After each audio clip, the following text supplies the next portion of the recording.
All right, so it's been a while since we did a video. We've got a lot of new subscribers. I'd like to thank everybody for subscribing.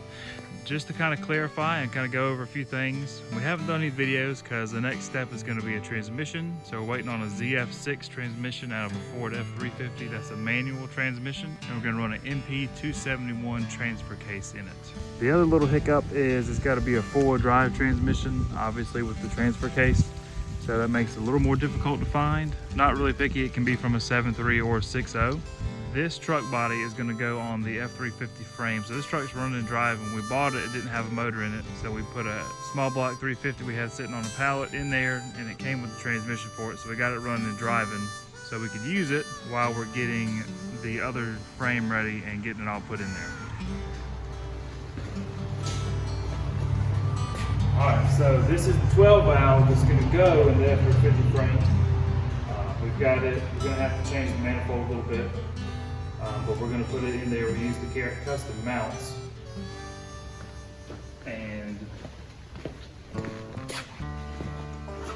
this is the F350 frame that's going on. As you've seen in the other videos, we have stripped it, we have redone the body mounts, we've painted it, we've got the brake lines back in. We were able to use the little Ford factory retainers for all the lines and stuff, so that's going to keep it nice and clean.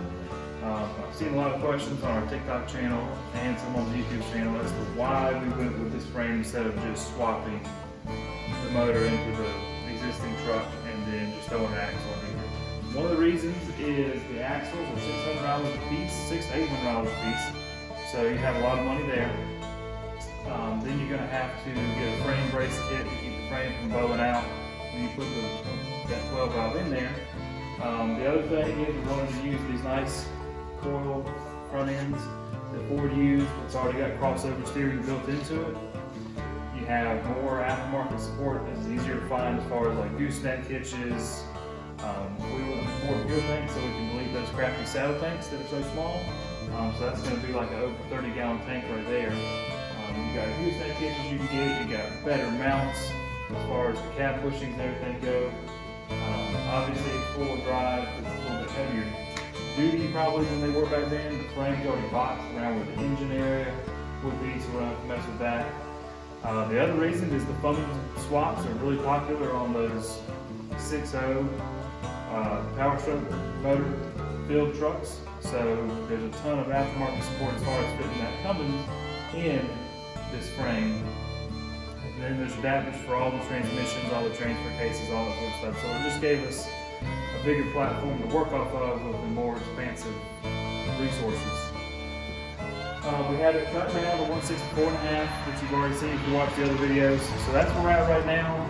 We're looking for a transmission. So if you got a ZF6 and are in the North Carolina area, either heck, even if you're in Virginia or South Carolina, and you got a ZF6 from a four-wheel drive, I think it's 99 or 98 to current, let me know because I can get a transfer case. I can get an adapter plate for any of them.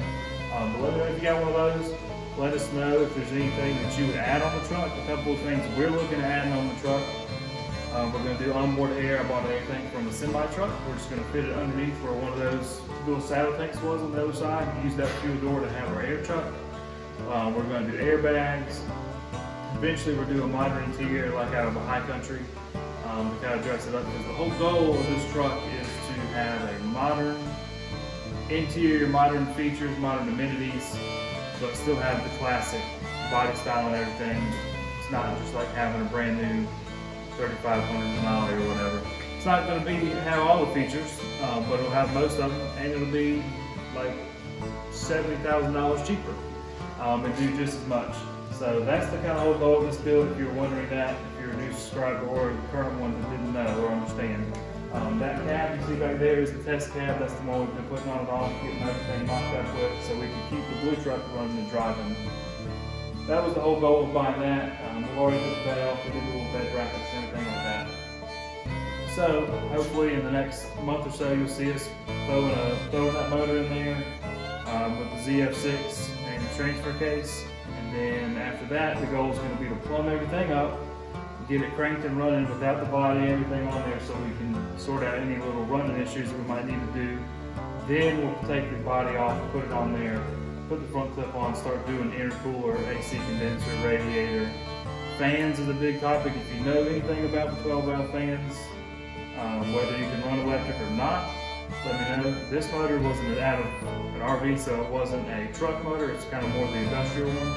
So it does have the, police makes it, but it's called it's like the rear head, so the water doesn't get trapped, so it runs it back to the radiator. So it's got it on there, so I'm really contemplating leaving that on there, plumbing it up the right way. It had a temp sensor in it, and then just running twin electric fans. If you have any insight on that, be sure to let us know in the comments. And let us know if you have any other questions. You can follow us on TikTok, we're on Instagram, and then make sure to like and subscribe on all those and on the YouTube channel. Thanks for watching.